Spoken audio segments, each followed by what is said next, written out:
যুধিষ্ঠির স্বর্গে পৌঁছানোর সঙ্গে সঙ্গে দেখলেন যে সেখানে প্রত্যেকজন কৌরব আগের থেকেই উপস্থিত, কিন্তু পাণ্ডবদের কেউই উপস্থিত নয়।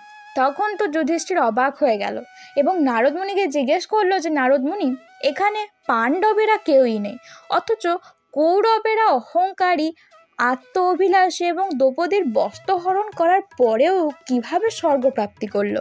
তখন নারদ পুরো ঘটনা বিস্তারিতভাবে বলতে শুরু করলো।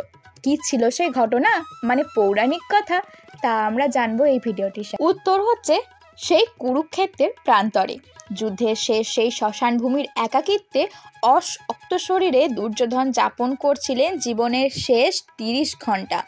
তার জঙ্ঘাধি ছিল স্থানচ্যুত। সে যন্ত্রণা তিনি কতক্ষণ ভোগ করেছিলেন জানা নেই কারণ। তার নিম্নাঙ্গ নিশ্চয় অবশ হয়ে গেছিল। চলৎ শক্তিহীন অসহায় মুমূর্ষ মানুষটি সেই দুর্জয় শীতেও আকণ্ঠ পিপাসায় একটু জলের জন্য হাহাকার করেছিলেন। কেউ শোনেননি। বহু ক্লেশের মধ্যে দিয়ে দুর্যোধন জেনেছিলেন জীবনের মর্ম। মৃত্যুর সাথে সংঘর্ষে তার জীবনী শক্তির যখন আর প্রায় কিছুই অবশিষ্ট নেই, তখন এলেন অশ্বত্থামা। প্রায় সংজ্ঞাহীন অবস্থায় দুর্যোধন শুনলেন গুরুপুত্রের ভীষণ প্রতিজ্ঞা। আর্তকণ্ঠে নিষেধ করলেন তিনি, না অশ্বত্থামা না। তার অচ্যুত অহংকারের হর্ম তখন চুরমার হয়ে ধুলোয় মিশেছে। পাণ্ডবদের সাথে বৈরিতা হয়েছে অন্তর্হিত। তার ক্ষীণ কণ্ঠের আরতি অশ্বত্থামার কানে যায়নি। প্রহরকালের মধ্যে তিনি এনে হাজির করলেন দ্রৌপদীর 5 কিশোর পুত্রের ছিন্নমুণ্ড।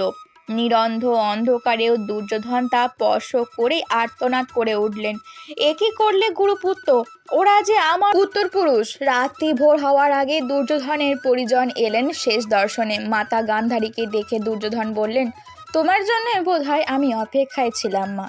তোমার পায়ের ধুলো আমার মাথায় দিয়ে এবার পাপী পুত্রের জননী হওয়ার কলঙ্ক থেকে তুমি মুক্ত হও। পুরের দুরবস্থায় আজীবন ধর্মচারিণীও হৃদয় টলেছিল। বন্ধন মুক্ত চোখে জ্বলে উঠেছিল প্রতিশোধের আগুন। মায়ের অগ্নিসম প্রতিজ্ঞা রোধ করে মুমূর্ষ দুর্যোধন চিৎকার করে বলে উঠলেন, না মা না, তুমি পাণ্ডবদের অভিশাপ দিও না, ওরা যে তাহলে ধ্বংস হয়ে যাবে। আমার আর কোনো দ্বিধা নেই, আমাকে শেষ যাত্রার অনুমতি দাও। আর দেখো, সে যাত্রা যেন পাণ্ডবদের সমাধির ওপর দিয়ে না যায়। শেষ মুহূর্তে দুর্যোধন তার সমস্ত ভুলই বুঝতে পেরেছিলেন, কিন্তু কুরুক্ষেত্রের যুদ্ধের সময় তিনি যুধিষ্ঠিরের মতো যুদ্ধের মধ্যে আরামসজ্জায় শুয়ে বসে দিন কাটাননি। অবিশ্রান্ত যুদ্ধক্ষেত্রে উপস্থিত থেকেছেন। পিতৃবৎসল, মিত্রবৎসল, প্রজাবৎসল এসব গুণ তার মধ্যে প্রভূত পরিমাণে ছিল। একটি মিথ্যা বাক্যও তিনি উচ্চারণ করেছেন এমন ঘোষণা বিদুরও করতে পারেননি।